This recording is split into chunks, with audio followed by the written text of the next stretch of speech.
Morning, happy Wednesday, everybody. Welcome to Live with Liz. Today we are talking about law firm investments in coaches and mentors and in training programs for lawyers and for all of the people who support them as well, legal staff, paralegals, technical professionals, and all of those people who come together to help make law firms successful. So not just lawyers. If you ask pretty much anyone who's successful, whether or not they did it alone, or if they used a coach or a mentor, or how they became successful, they likely didn't do it on their own. Maybe they had a coach, maybe they had a mentor, but one thing they certainly did was invest in themselves. And so when we're talking about coaching and training and mentorships, we're really talking about investing in yourself and in the professional development of the teams you're working with. Now, right now, there is so much noise in the market from all sorts of people offering lots of services that seem like coaching and mentorship and training. So when you start this journey of considering how to invest in your professional development for your law firm, it can be daunting to weed through that noise and figure out something that makes sense that will be effective for you. So one of the things that I've noticed throughout my career is the difference between how corporates treat professional development and how law firms treat them. I've had the benefit and privilege of working in many different settings. And in the beginning of my intellectual property career, I was on the client side. So for the better part of a decade, I was hiring lawyers around the world in corporate settings, but in corporate settings that invested in people.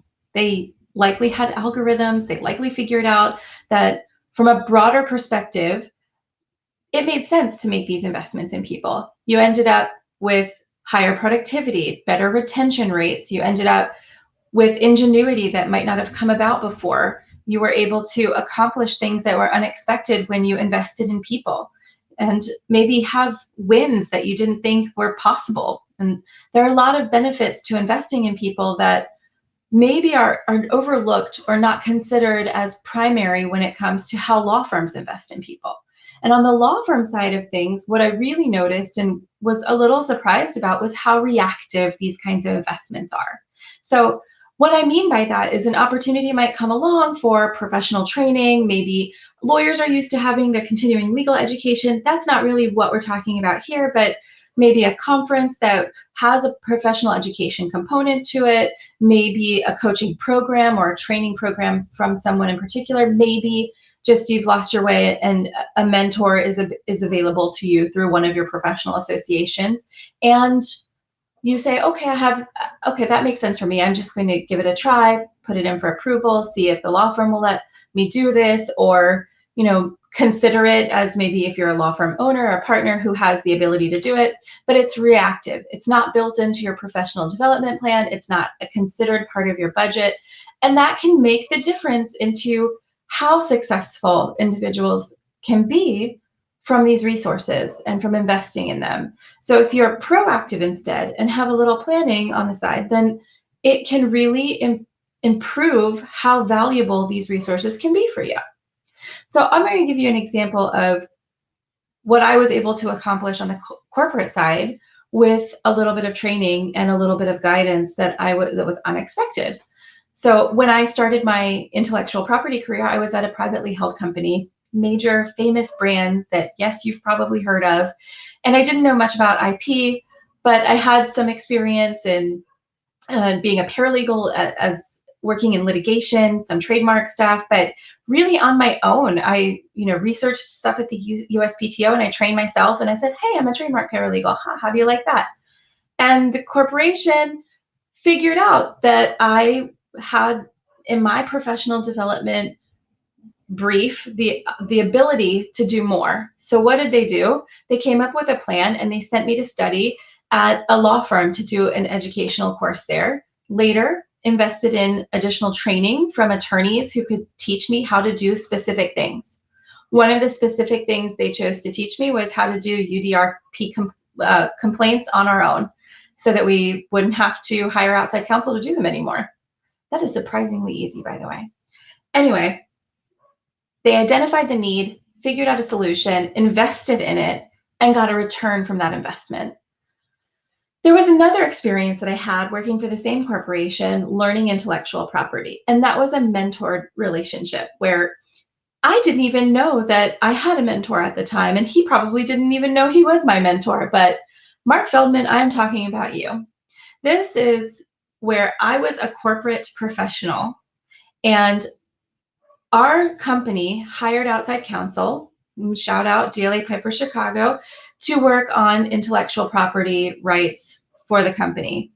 But as a part of that, one of the attorneys basically took me under his wing and taught me all sorts of things about how intellectual property worked and how it applied to all of the things that we were doing in everyday life and how it could help me in my career and even on a personal level to figure out how to get the best balance out of what I was investing in for myself. It turned into a mentorship, that mentorship turned into a friendship, and it was something that was incredibly beneficial that put me on a path to doing something different in my career and to being successful. So you have a lot of different options when it comes to training and coaches and mentorship. They all have benefits, is what I'm saying here. I later worked for a publicly traded company that offered more professional training. And it was not anything like what a law firm, like any law firm I've seen do, but basically sitting in the legal department, I could sign up for corporate training anytime I wanted. I took every course that they offered, Six Sigma. What does the legal department need to do with that? Well, what did I do with it? I used it to help create a process for the marketing department to work with the legal department to find solutions for intellectual property, which I wouldn't have been able to do without corporate training. And nobody would have just thought of it in the legal department. It would just be, something that was put together. Intelligent people, of course, are doing it, but with a little bit of training, you can do it better. So when it comes to the law firm side and looking at the coaches and the mentors and the training programs available, you want to be intentional about it. You want to have individual business development plans and individual professional development plans kind of go together for all of the people who work for you. So you want to consider different opportunities for them in terms of training and professional development to have a return on that investment, to keep people happy, and to make sure that you're competitive. If you are a professional and you find that your firm isn't supporting this, if you're an attorney that is in an environment that is not supportive of these types of professional investments, you have a few options, right? If you don't care, you can just stick it out and say, whatever, I'm just going to stay here. If you care about it, right now is a great time to make a move in the market. There are a lot of opportunities out there where professional development, life balance, these things are being focused on in a way that they haven't been before. So there are a lot of opportunities to find the right place for you. If you're a solo, you're doing it for yourself, obviously. And if you're a partner, you're doing it for yourself, especially if you're, an equity partner, you're doing it for yourself and for the team around you. But, what's the goal? Why is a corporate investing so much in people? Why would a law firm invest in so much in people? And it's really always to maximize shareholder wealth, isn't it? So you want to be intentional about these things. The way to do that is to actually plan for it. And we talk about planning a lot at Firm Forward, and we do a lot of planning with different people, but we're strategic about it. So you want to sit down, you want to make it part of your annual planning and strategizing, and you want to identify your needs. So as a professional, if you're looking at it for yourself, consider what things you want to learn, where you want to grow, what you maybe don't know that you'd like to do. If you want to make a shift in a practice area, if you want to have more business success, if you're looking to learn some sort of thing that's out of your wheelhouse, there are places to go do that. Make sure you're considering this for the other people who come together and work on your team. And I'm talking specifically about paralegals and non-attorneys who often feel excluded from these opportunities at law firms. And that was something else that I noticed that was different between corporates and law firms, because corporates invest in people at every level to help them grow. But at law firms, you often find stagnation when it comes to the people who are supporting the fee earners. And that's a mistake. It's a missed opportunity if you're not investing in all of the people around you. So identify the need first. Is it that you're looking for a mentor? Do you just need guidance to figure out where you're going next and what you need? That's a mentor category. Is there some sort of business opportunity that you're missing that you want to take advantage of? Maybe that's a coaching opportunity. Maybe you need an actual training program.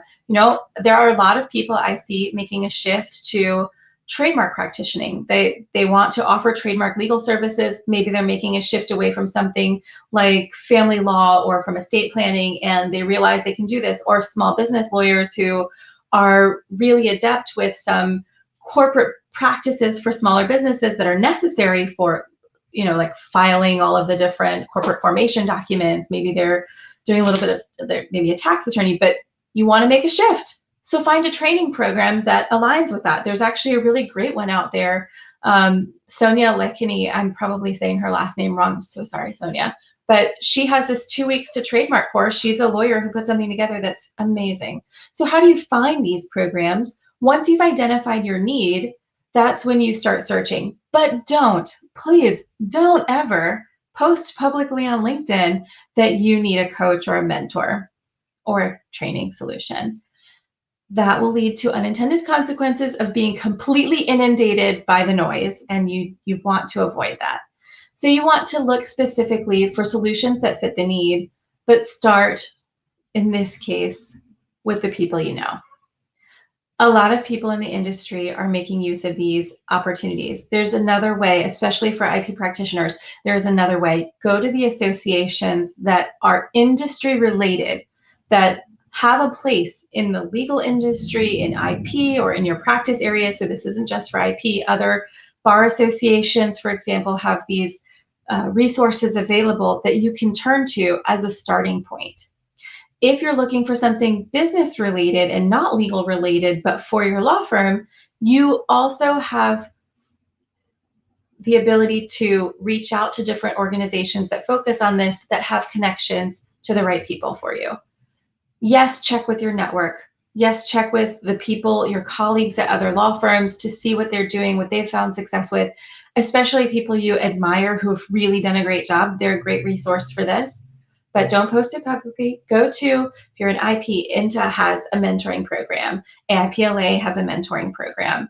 If you are looking for just regular training, of course, there are all sorts of facilities out there that have courses that touch in other areas that might be relevant to the business need that you've made. So maybe PLI, the Practicing Law Institute out of New York, maybe they have courses that are primarily for CLE, but you can look and see what other courses they have that might match up with the needs that you have. If you're looking for an individual coach, you want someone who has experience.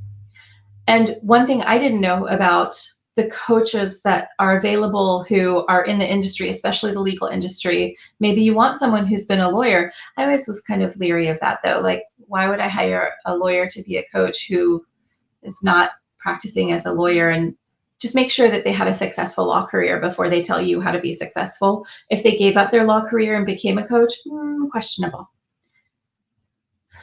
Not impossible, just question it. In IP, I like to work with people who actually have experience in intellectual property, but there are also standards involved in coaching.